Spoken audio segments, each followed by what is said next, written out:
Hey, what's going on, everybody? Welcome back to the Random Review Series. D Bougie 86 here again. Now, the film I got for you guys today is a new release, also from Artsploitation Films. My last review was from Artsploitation.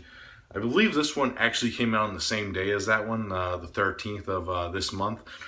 I actually got around to this. Just been busy with my podcasts and other stuff, other life stuff and work and stuff.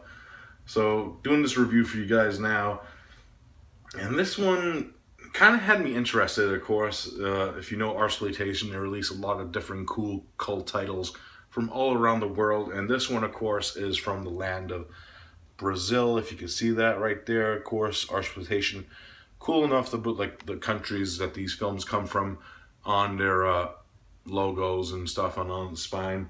And this one goes by the title of The Devil Lives Here. This film also goes by the title of The Fostering, which kind of makes sense when you get into the gist of what's going on and the ending and stuff. It kind of makes sense what's actually happening in the film. It is kind of like a spoilerish ending, to be honest. But they decided to go with the original, the translation from the original title of the film in Portuguese, which I did actually like this title too. I actually like it a little more, adds a little more mystery to the film. Now, the main plot is when we're introduced to our main group of characters. When we first meet them, it's a guy and two girls, and then they end up meeting up with another guy who lives in this secluded area house. And this house has a dark past, as we find out. There's an urban legend with this house, kind of your usual Candyman or Ju-on, urban legend with the cursed house type deal. And what we learn about is this house was actually owned by this honey baron back in the day who actually owned slaves, and he was murdered there, and his whole family was murdered there. And what ends up happening is they end up doing this seance and trying to awaken spirits. And it ends up happening, as this is going on, we introduce the two other characters who are these two brothers who actually, their father actually was the caretaker of this house before this guy moved in there. And their plot is to actually stop the evil spirits from breaking out of this house. So this ends up happening, and they end up meeting these two parts of the film, and it ends up being kind of a supernatural horror film in a way, mixed with a home invasion film. That's all I want to give away about it, because this film has a lot of spoilerish things that goes with its plot, because it is kind of a fast-paced film going in a 100 hour and 16 minutes. That's how long this film is. Now, my thoughts on it. Very interesting atmosphere to this film. It has a great atmosphere, which I was expecting from a film from Brazil, because the only other Brazilian films that I've seen are the Coffin Joe films, and of course those are older, of course, but of course those films are known for their atmosphere. And this one has some great atmosphere, especially with the nighttime shots, and it works for the subject matter of the film. And I do like the acting. The acting's pretty good. I do like the characters in the film, but my main issue with the film is its pacing, because I wouldn't say this with a lot of films when they say films are at the right pace and this film's too long, but I think this one would have benefited with it being a little longer in a way.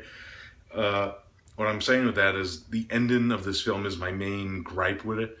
It does have a little jambleness in the very end. It felt like it was jambled and kind of shoot forward type deal.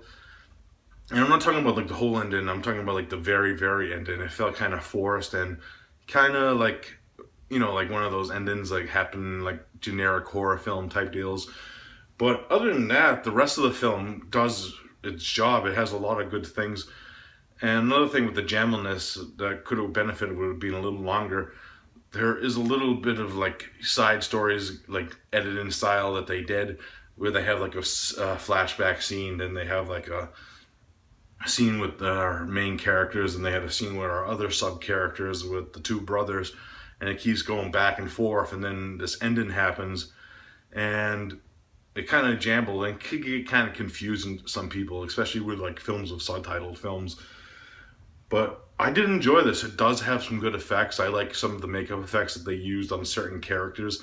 And like I said, the atmosphere is very top notch, and it has like this very serene presence. So if I had to rate The Devil That Lives Here, I'm going to give it a solid 7.5 out of 10. It's a very fun film, and it is worth a watch if you're a fan of like these type of films with like dealing with like urban legend stories or like uh, supernatural, and it has a little home invasion aspect to it too, which I did like. This release from Artsploitation, again, same with like Kill Billy's, no special features, which of course I do like to learn more about these films when going into them. Like Counterclockwise was a terrific release by Artsploitation because it did have features, and I did learn a lot about the filmmaking. Probably the same thing, they just couldn't get them, or there wasn't any available at the time of when this film was released. But other than that, very solid release from Artsploitation. If you're a fan of like these type of films, it's def recommendable. So yeah, The Devil Lives in Here, 7.5 out of 10. Def check it out. Alright guys, that's it for this review. I hope you enjoy it. I'll be back soon with another one for you guys. And as always, I'll see you then. Peace out.